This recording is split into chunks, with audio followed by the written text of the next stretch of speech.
دو دنیاؤں کا فرق۔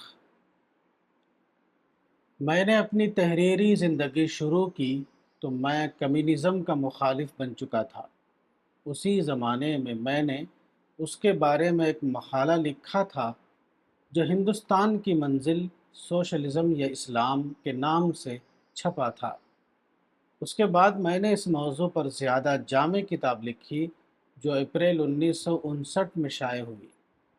اس کا نام تھا مارکسزم، جس کو تاریخ رد کر چکی ہے۔ اس کے جلد ہی بعد اس موضوع پر میری دوسری کتاب اگست 1959 میں شائع ہوئی۔ اس کا نام تھا سوشلزم ایک غیر اسلامی نظریہ۔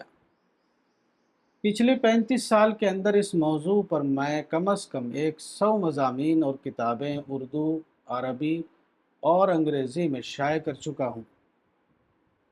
ان تمام مضامین اور کتابوں میں ہمیشہ میں نے کمیونزم اور سوشلزم کی مخالفت کی ہے۔ ایک زمانے میں بہت سے اسلام پسند سوشلزم کی طرف مائل ہو چکے تھے اور اس کو اسلامی اصطلاحوں میں بیان کرنے کی کوشش کرتے تھے، مگر میں ہمیشہ اس نظریے کا مخالف رہا۔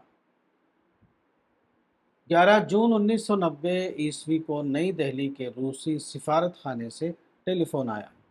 انہوں نے بتایا کہ وہ مجھ کو 10 روزہ پروگرام کے تحت سوویت روس بھیجنا چاہتے ہیں تاکہ میں وہاں اسلام اور مسلمانوں کے حالات کو براہ راست دیکھوں۔ نیز یہ کہ 28 جولائی کے لیے انہوں نے میری سیٹ ریزرو کرا دی ہے۔ سوویت روس کی موجودہ حکومت کا میرے جیسے ایک مخالف کو اپنے ملک میں بلانا کوئی سادہ واقعہ نہیں، یہ ایک نہایت اہم واقعہ ہے۔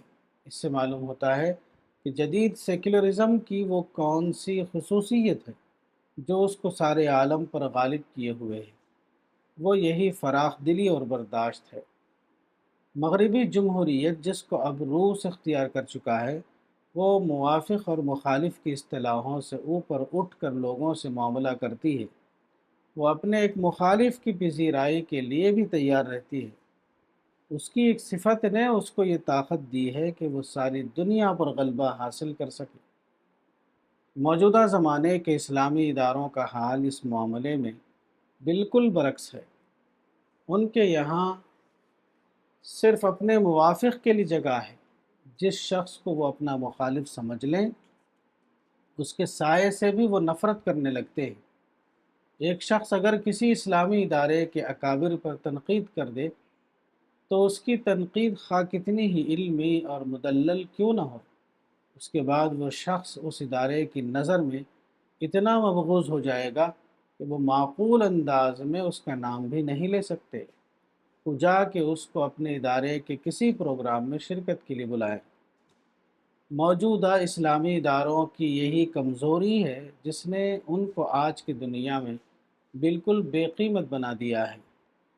کم از کم پچھلے 50 سال کی بابت میں یہ کہہ سکتا ہوں کہ اس مدت میں غالباً کوئی ایک بھی ایسا انسان پیدا نہ ہو سکا جس کی آج کی دنیا میں کوئی اہمیت ہو۔